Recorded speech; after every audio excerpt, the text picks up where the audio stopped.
बच्चों, चलिए हम लोग पढ़ाई करते हैं। पिछले क्लास में हम लोग क्या पढ़े थे? बचत के विनियोग के साधन। आज हम लोग आगे बढ़ते हैं। तो बचत के विनियोग, उसमें क्या क्या बताया गया था कि आप बैंक में अपना धन सुरक्षित रख सकते हैं, डाकखाने में रख सकते हैं, बीमा करा सकते हैं, और जो चिट फंड्स है, सहकारी समितियां हैं, ये क्या है, आपके पैसे को सुरक्षित रखती हैं। तो बैंक में कितने प्रकार के खाते खोल सकते हैं, उसका स्टडी हम आज करते हैं। तो बैंक में मुख्यतः हमारे 4 प्रकार के खाते खोले जाते हैं, ऐसे भी और 2-3 हैं। जैसे पहला उसमें आता है आपका,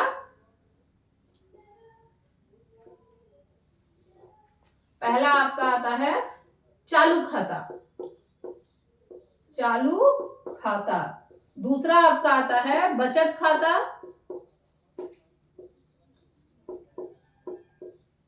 तीसरा है निश्चित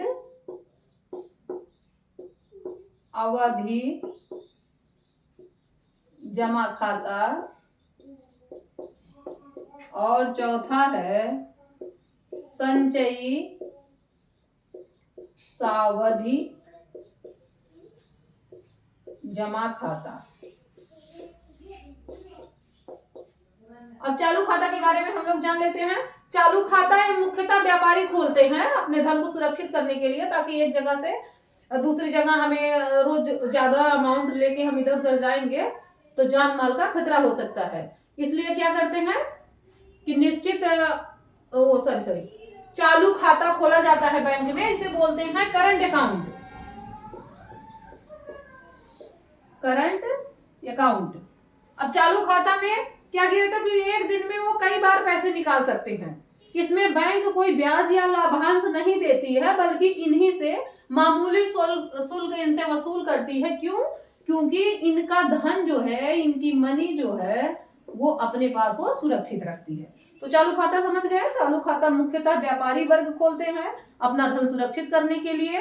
मान लीजिए कि इनको 5 लाख जमा कर दिए, 5 लाख में इनको 1 लाख, 1.5 लाख, 50,000, 20,000 करके दिन भर में 5-6 बार ये अपना धन निकाल सकते हैं, जैसे जैसे इनकी आवश्यकता हो।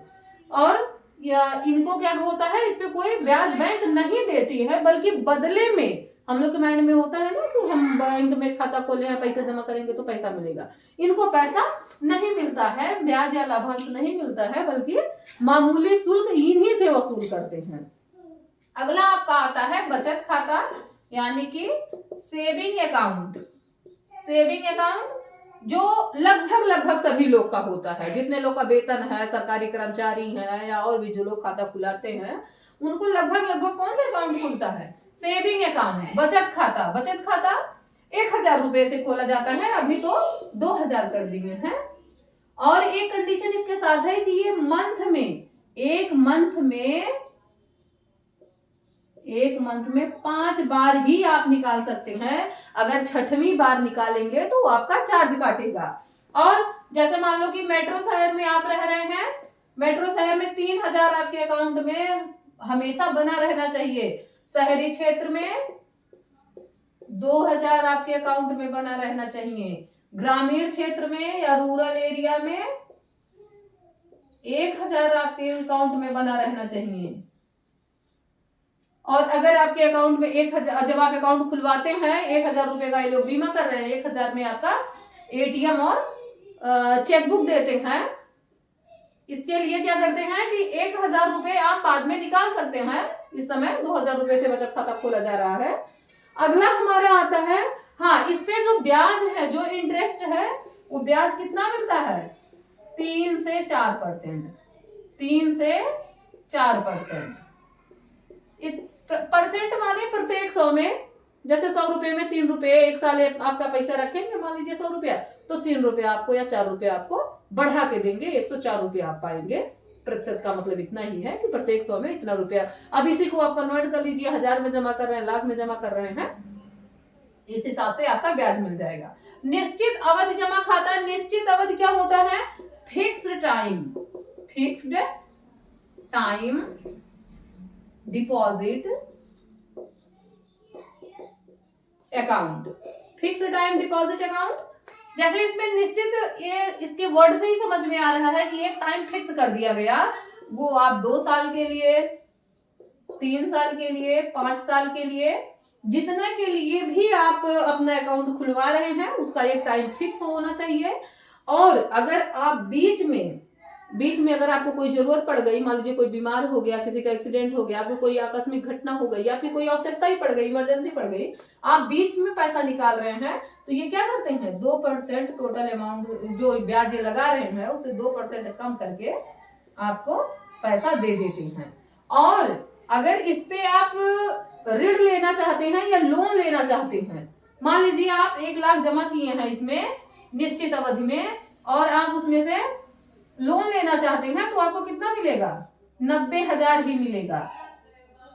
क्यों? क्योंकि यह उसका पूरा अमाउंट आपको नहीं देते हैं, तो आपको उससे कम अमाउंट देंगे और ब्याज कितना ज्यादा लेंगे +2%। जितना आपका ब्याज चल रहा है उससे 2% और क्या करेंगे और अधिक बढ़ा के लेंगे। तो ये आपका क्या आएगा निश्चित अवधि जमा खाता। अगला आपका आ जाता है संचयी सावधि जमा खाता। संचयी